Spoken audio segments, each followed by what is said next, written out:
በስመ አብ ወወልድ ወመንፈስ ቅዱስ አሐዱ አምላክ አሜን። ሰላም ሰላም ተከታተልቲ መደብ ቋንቋ ግዕዝ ከምኡ እውን ዩቲዩብ ቻነል ፋና ግዕዝ ንሎማዓንቲ ናይ ግዕዝ ክንዝርዝረልኩም ኢና። ሰናይ ምክትታል። ሃልቀ አለቀ ተወድአ ማለት እዩ። ብትግርኛ ከዓ ወለቀ ቆጠረ ቆፀረ ብትግርኛ ማለት እዩ። ሃመቀ ብላሽ ሆነ ብላሽ ኮይኑ ከዓ ተበላሸወ ማለት እዩ በትግርኛ። ሃብቀቀ አረከሰ አበላሸ አርኪሱ አበላሽው ይኸውን ኣሎ በትግርኛ ማለት እዩ። ሃብቀቀ ሳሳ ሰስዐ በትግርኛ።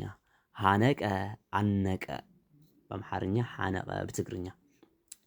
ሃንቀቀ ተድላ ደስታ አደረገ ሓንቀቀ ማለት እዩ። ሃንቀቀ ሓንቀቀ በትግርኛ። ልህቀ ልህቀ አደገ ዓበየ ማለት እዩ። እዚህ ጋር ልህቀ አደገ በአምሓርኛ ዓበየ በትግርኛ። ሌቀ አለቃ ሆነ ሓለቃ ኮይኑ። እሺ ለጸቀ አንድ ሆነ ተጣበቀ ሓደ ኮይኑ ተጣቢቁ። ለፈቀ አጥብቆ ያዘ አጥቢቁ ሒዙ ይኸውን ኣሎ በትግርኛ። መቀቀ አንጣጣ አንፈሰ ይኸውን ኣሎ በትግርኛ። መተቀ ጣፈጠ ማርማር አለ ጣዓመ በትግርኛ ማለት እዩ። ሞቀ ሞይቁ ማለት እዩ። ሞቀ ሞቀ እዩ በአምሓርኛ። ሞቀ ብግዕዝ ሞቀ በአምሓርኛ ሞይቁ በትግርኛ ሜቁ ወይ ከዓ ሜቁ ሞይቁ። እሺ መጠቀ ረዘመ በአምሓርኛ ነውሐ ነውሐ ነወሐ በትግርኛ ይኸውን ኣሎ ማለት እዩ። ሰሃቀ ሳቀ ሰሓቀ በትግርኛ። ሰረቀ ብግዕዝ ሰረቀ በአምሓርኛ ሰረቀ በትግርኛ ሰረቀ ሰረቀ። ቀ ዝብል ኣብ ግዕዝን ኣብ ትግርኛን ኣይኣቱን መብዛሕትኡ ግዜ ኣይኣቱን። በተለይ ኣምሓርኛ ኣይኣቱን ቀ ዝብል ፊደል የለን። ቀ ኣብ ትግርኛ ጥራሕ እዩ። ሰቅሰቀ ከፈለ ለየ ከፈለ ፈለየ ማለት እዩ በትግርኛ። ሰበቀ ሰበቀ መታ አመላለሰ ወይ ከዓ አመላለሰ ሃረመ ይኸውን ኣሎ በትግርኛ ማለት እዩ። ሰነቀ ስንቂ ያዘ ስንቂ ሓዘ። ሶቀ ደገፈ የሚያዝ ነገር ሁሉ ዝተሓዝ ነገር ኩሉ ደጊፉ ማለት እዩ። እሺ ሰደቀ ዘረጋ የሰዴቃ ዘርግሐ። ሰጠቀ ሰነጠቀ ፈለጠ ተረተረ ሰንጠቀ ፈለፀ ተርተረ ይኸውን ኣሎ ማለት እዩ። ርህቀ ራቀ ረሓቐ። ረቀ ረቀቀ ረቐቐ በትግርኛ። ረቀቀ ጻፈ ፀሓፈ። ረፈቀ ተቀመጠ ተቐመጠ ኮፍ በለ ተቐሚጡ ኮፍ ኢሉ ማለት እዩ። በረቀ ብልጭ አለ ብልጭ አለ በረቀ ብልጭ አለ ብልጭ በለ ማለት እዩ በትግርኛ። ቤደቀ ሰራ የቤት ሰርሐ ናይ ገዛ ማለት እዩ። ገዛ ቤደቀ እንተኢልና ሰርሐ ገዛ ሰሪሐ ቤደቀ ቤት እንተኢልና ሕጂ ገዛ ሰሪሑ ክንብል ንኽእል ማለት እዩ። እሺ ተላፀቀ አንድ ሆነ ሓደ ሆነ ማለት እዩ። እሺ ተስቆቀ ተስቋቋ ሳሳ ነፈገ ሰስዐ ነፈገ። ተሳለቀ ተዘባበተ ተሳለቀ ተላገጸ በትግርኛ ከዓ። ተአረቀ ተአረቀ ተራራቀ ታረቀ ተዓሪቁ ማለት እዩ በትግርኛ ከዓ። ተዓርቀ ተራቆተ ራቁ ሆነ ዕራቁ ኮይኑ ማለት እዩ በትግርኛ ከዓ ጥርሑ ኮይኑ ንክዳን እዩ ተራቆተ ዝብል። እሺ ተዳዳቀ ተጣላ ተጻልአ። ተጠውቀ ተከፋ አስከፋ ከፍኦ ማለት እዩ። ተጠውቀ ከፊእዎ ተጠውቀ ጴጥሮስ እንተኢልና ጴጥሮስ ከፊእዎ። እሺ ተጽቀ ተጨነቀ ተጨነቀ ይኸውን ኣሎ በትግርኛ ማለት ተጨነቀ። ቀ ትብል ፊደል ኣብ ትግርኛ ጥራሕ ኢና ንጥቀማ ኣብ ኣምሓርኛ ጠቕላላ የለን ማለት እዩ። እሺ ተጻደቀ ወይ ከዓ ተጸድቀ ተመጻደቀ ተመጻደቀ ይኸውን ኣሎ በትግርኛ። ነሰቀ ሰደረ ደረደረ የድንጋይ ናይ እምኒ ማለት እዩ ደርዲሩ ይኸውን ኣሎ። ነደቀ ሰራ የቤት ናይ ገዛ ማለት እዩ ነደቀ ነደቀ ከውና ለብትግርኛ ነፈቀ ከፈለ ትግርኛ ናፈቀ ተጠራጠረ ናፈቀ ቶማስ እንተልና ቶማስ ተጠራጠረ አልጸቀ ደረሰ በጽሐ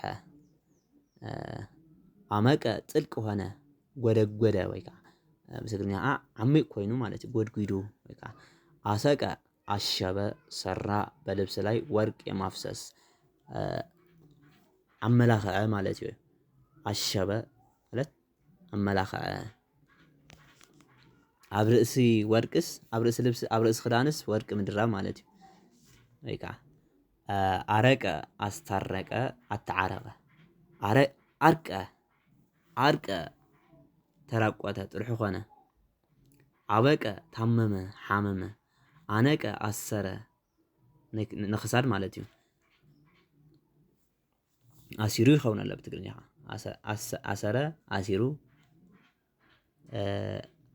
አንጸብረቀ አንጸባረቀ አብረቀረቀ ወይ ከዓ በአምሓርኛ ብትግርኛ ከዓ አንጸባረቀ አብረቅረቀ ኦቀ አወቀ ፈለጠ በትግርኛ አድለቅለቀ ተነዋወጠ አነዋወጠ ተነዋወፀ አነዋወፀ ይኸውን ኣሎ ብትግርኛ አጠቀ ታጠቀ ተዓጠቀ ይኸውን ኣሎ ብትግርኛ አጥመቀ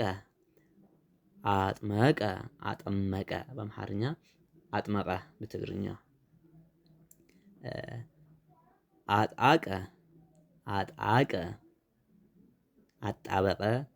አጣበቀ ይኸውን ኣሎ በአምሓርኛ በትግርኛ አጣበቀ አሰቀ ሳበ ገተረ የቀስት ሰሓበ ጎተተ ናይ ኩናት ማለት እዩ ናይ ኩናት ቀስቲ ወረቀ ተፋ ወረቀ ምራቆ እንተይልናስ ምራቁ ተፊኡ ማለት እዩ ተፍአ ወረቀ ምራቆ ወረቀት ምራቃ ወረቁ ምራቆሙ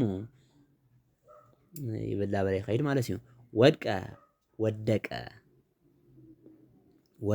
ብትግርኛ ዝሃቀ ገፈፈ ናይ የቆዳ ገፊፉ ናይ ቆርበት ማለት እዩ ብትግርኛ ዘረቀ አዋለተ የዋዛ ተላገጸ ዋዛ ፈዛዛ ሆነ ማለት እዩ ዋዛ ፈዛዛ ተዛረበ ዘይጠቅም ዘረባ ተዛሪቡ ማለት ይኸውን ዘሎ ዜርዜቀ ነፋ የወንፊት ነፈየ ናይ መንፊት ማለት እዩ ደመቀ ወግአ ደቀ ልጅ ሆነ ቆልዓ ሆነ ደደቀ ተጣላ ተጻልአ ጉህቆ ጎበጠ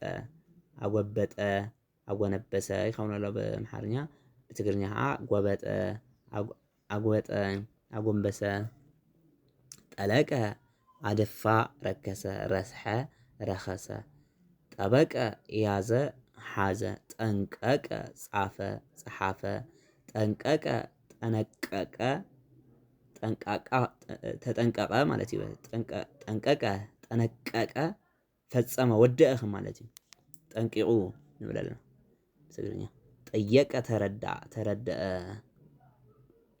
ጠየቀ ጴጥሮስ ትምህርተ ቅኔ እንተይልና ናይ ትምህርቲ ቅኔ ተረዲእዎ ተረድአ ማለት እዩ እሺ ጽህቀ ተግሀ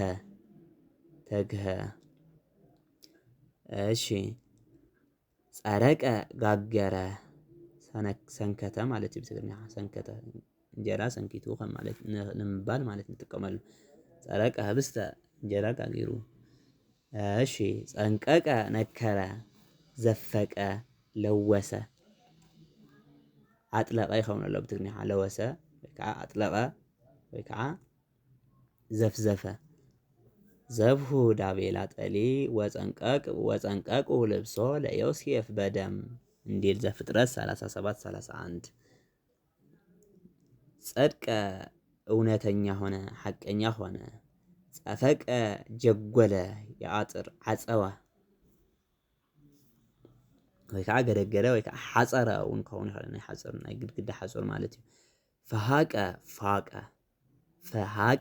ፏቀ በአምሓርኛ ፈሓቀ ፈሓቀ ትግርኛ ማለት እዩ ፈረቀ ከፈለ በግዕዝ በትግርኛ ከፈለ ወይ ከዓ መቐለ ወስብሐት ለእግዚአብሔር ወለወላዲቱ ድንግል ወለመስቀሉ ክቡር ላይክ ሸር ሰብስክራይብ ምግባር ኣይትረስዑ ሰሰናይ ንዓኹም